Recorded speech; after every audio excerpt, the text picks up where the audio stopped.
Hello दोस्तों, doctor baby आ गया। Teddy बिल्कुल ठीक है। हे, हाथ धोना बहुत जरूरी है। रोज ब्रश करो, दांत चमकाएंगे।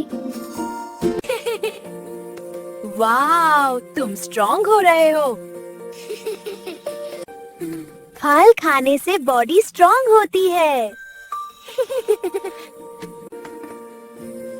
कोई बात नहीं, डॉक्टर यही है। डॉक्टर से डरना नहीं। हेल्दी रहो, खुश रहो। ही ही। मेरी अगली वीडियोस देखनी है तो चैनल को सब्सक्राइब करो।